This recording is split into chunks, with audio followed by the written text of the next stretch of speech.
Chapter 101-103. CEO muda dan nona muda. Kronolog perjalanan yang sesungguhnya.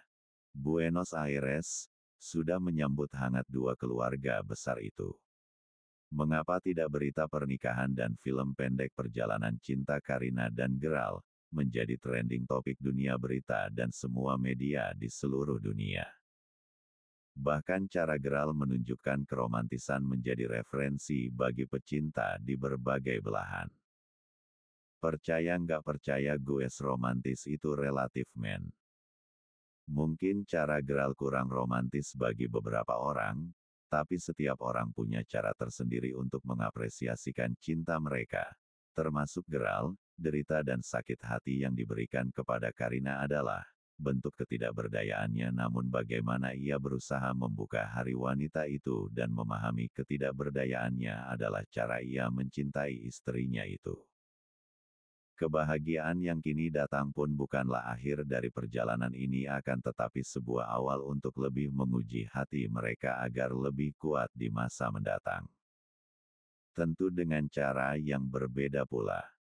Senyum yang berhasil ia toreh pada wajah Karina adalah bentuk jeritan hati Geral akan kecemasannya. Kecemasan akan takut kehilangan wanita itu, terlebih saat pengakuan cinta Dr. Aditya dan kehadiran sosok misterius yang masih membayangi kehidupan Geral.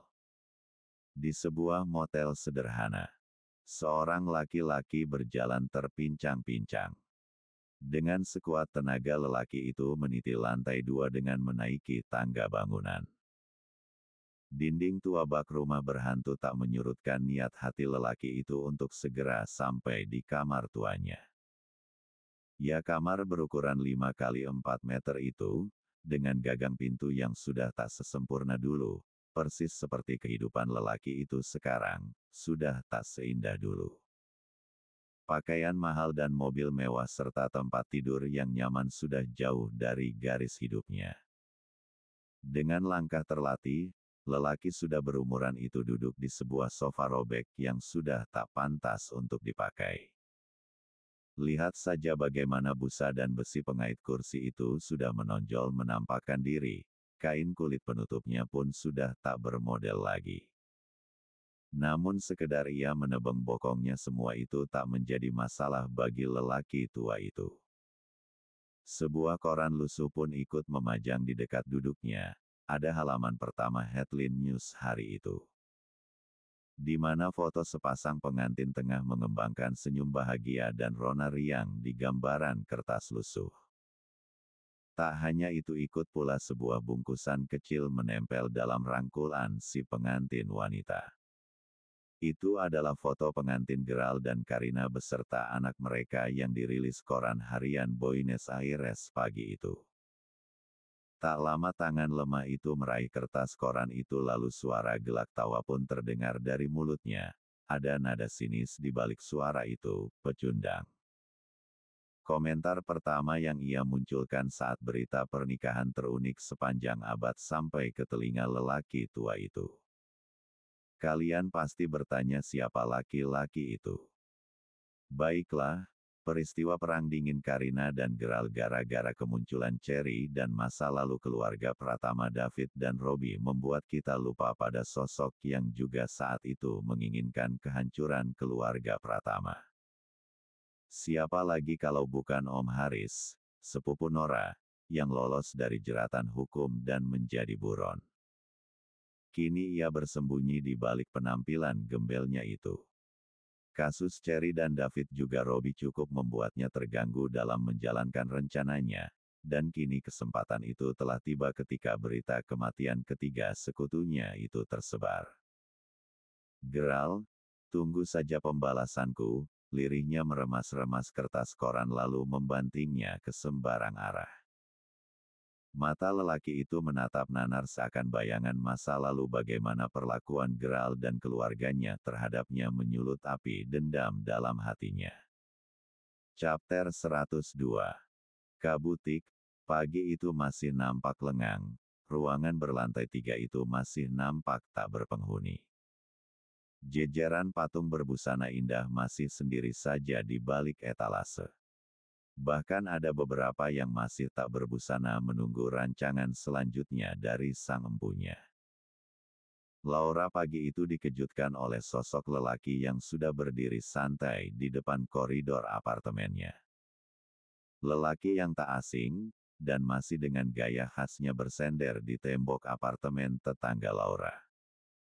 Lelaki itu masih nampak menunduk bukan untuk menyembunyikan wajahnya tapi mencari sesuatu yang membuatnya tak bosan menunggu. Tommy, ngapain lo di situ? Alih profesi lo jadi satpam nih gedung. Suara cecaran Laura yang merasa aneh dengan sikap kalem Tommy yang biasanya rame. Lia, gue udah banting setir gara-gara Geral ninggalin gue sama bininya. Dan juga gara, ucapan Tommy terhenti. Ekor matanya mengintip tubuh Laura yang masih menyimak. Ah, udah ah, yuk kita berangkat bareng. Gue mau traktir lo sarapan lagi ini. Boleh kan? Ujarnya mengalihkan topik pagi itu. Ya udah, meskipun aneh ya gue terima kasih mudah-mudahan pahala lo berlipat ganda, ketus Laura acuhkan Tommy dan melewatinya. Lo nggak usah kali neken kata paha gitu, kayak gue ada niat jahat aja, gerutu Tommy mengekori Laura menelusuri tangga apartemen. Pagi itu Laura dan Tommy menghabiskan waktu sarapan di sebuah kafe mini dekat kantor butik Karina. Kopi cappuccino dan roti sudah memajang di depan mata mereka. Mengambil tempat duduk dekat jendela adalah pilihan tepat bagi Tommy untuk mengutarakan niat hatinya hari itu. Lah, boleh gue usil nggak? Emang lo usil aja always, ketus Laura mengunyah roti isi yang sudah menggantung di tangannya. Kenapa lo sampai sekarang nggak punya pacar? Uhuk, spontan Laura tersendat mendengar pertanyaan sensitif Tommy. Buahahaha, suara gelak lepas Laura mendengar kalimat Tommy. Tommy lo tuh ya pagi-pagi udah ngelawas. Masih merem ya lo, hahaha. Tommy menyeraut kesal melihat tanggapan Laura yang menjengkelkannya itu. Gue lagi serius lah, ujarnya pelan. Oke, kalau gue jawab pengaruhnya buat lo apa? Gue suka sama lo, sekenanya. What? Bang Playboy, lo ngigau ya? Di luar sana cewek-cewek lo udah ngambil nomor antrian, dan sudah baris manis nungguin lo, kenapa lo ke gue, tersesat lo.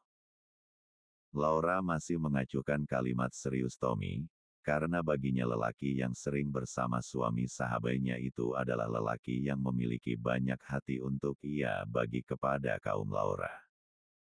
Setia mungkin masih diragukan, berita kedekatannya dengan banyak wanita. Lah, gue serius, sekali lagi Tommy menegaskan kalimatnya dan kali ini lebih terdengar serius. Laura terdiam, ia menyerut kopinya dan kembali pada perbincangannya dengan Tommy. Tom, lo pikir gue cewek apaan sih? Gue nggak ngambil nomor antrian lo karena gue nggak mau jadi penggemar lo, dan sekarang malah lo nawarin gue dunia hati lo yang udah padat penduduknya itu. Lah, gue nawarin dunia hati gue yang spesial, dan gue janji akan melockdown semua dunia hati gue dari daftar antrian cewek-cewek gila di luar sana, agar gue dan Elo bisa mengisinya berdua aja. Berdua. Tegas Laura mengacungkan dua telunjuknya. Yup, anggukan pasti Tommy. Gue pikir-pikir dulu ya, ini masalah hati Tom. Hati gue nggak setegar Karina, jadi gue mesti pikir-pikir dulu kalau mau pacaran. Gue nggak mau pacaran lah, gue mau merit. Dan pilihan gue itu Elo. Panci penyok, enak aja lo mau langsung kawin aja, nikah juga butuh feeling, malam pertama juga butuh feeling. Kalau nggak ada feeling ya hambar. Dan gue butuh waktu untuk feeling gue ke Elo. Chapter 103. Karina dan Geral sudah kembali dari bulan madu mereka. Keduanya memutuskan untuk tinggal di rumah Gerald yang berlokasi di Indonesia. Karena di sanalah tempat awal rasa cinta Karina tumbuh untuk Gerald. Masih melekat jelas kenangan malam itu, saat ia untuk pertama kalinya mengagumi lelaki itu saat benci dan rindu menjenguk hatinya di saat bersamaan. Karina masih menatapi wajah malaikat kecilnya yang ia rebahkan di atas ranjangnya. Sekembali dari Buenos Aires, Gerald memang belum mendesain ulang kamar tidurnya dengan kamar si cabang bayi. Sayang, suara lirih Karina saat memainkan jari kecil itu. Gerald hanya tersenyum penuh bahagia mendapati pemandangan terindah dalam hidupnya. Bahkan mengalahkan keajaiban surgawinya Buenos Aires. Sayang, anak kita lucu ya, ucap Karina saat wajah Gerald mendekat di sisi wajahnya. Mirip aku deh Karina. Enggak, dia lebih mirip aku tuh. Lihat aja hidungnya mancung. Hei genku lebih banyak ke Megan, bukannya aku aja yang agresif selama ini, goda Gerald, sayang, jadi aku enggak gitu. Gerald terkekeh geli mendengar sambutan godaan istrinya itu. Kamu nggak hubungi Laura sayang. Ucap Gerald mengenakan kaos putih Adidasnya. Karina beringsut mendekati suaminya itu dan merangkulnya dari belakang. Ada rasa rindu yang mulai memburu hatinya. Waktu begitu cepat membawa mereka pada satu kehidupan baru yaitu menjadi orang tua. Kamu kenapa sih sayang? Suara berat Gerald mulai mencuri perhatian Karina. Jangan tanya deh, kalau suara itu sudah berbunyi bagaimana dinding hati Karina nggak kepicut. Ampun deh pengen lama-lama jadinya. Kamu mau kemana sih rapi gitu? Aku mau ketemu Tommy, nanti sore dia balik dari Paris. Ada beberapa hal yang harus aku urus. Thomas dan aku mau memperlebar usaha kasino kita yang di Buenos Aires. Gerald berbalik dan melihat dekat wajah istrinya yang sudah memanja. Kedua tangannya menakup rahang wanita itu dan tak lama mendaratkan bibirnya mengulum kelenturan bisbir Karina. Seketika kehangatan cinta yang pernah mengisi kenangan mereka melintas dalam desiran napas keduanya. Kemesraan dan pertengkaran dahulu memburu ruang pikiran keduanya. Gerald melepas pelukannya sementara Karina segera berhambur pada pemilik suara tangis yang mengganggu imajinasi kedua orang dewasa itu. Oh mami papiku, jangan buru-buru bikinin aku adik. Aku saja masih butuh kasih sayang kalian. Please deh, sayang, ini mami. Oke kap kap kap. Karina seketika mengangkat tubuh mungil itu dan memberinya ASI. Gerald mendekat dan berpamitan setelah mengecup kening Karina dan wajah bayinya. Aku berangkat ya sayang, lirihnya mengusap lembut pipi Karina. Menjauh dari pandangan Karina dan bayinya, Gerald langsung memasuki Rover Ranger yang sudah terpajang sempurna di depan teras rumah besarnya. Lapun merogoh saku celana jeansnya dan menghubungi Tommy. Lo di mana?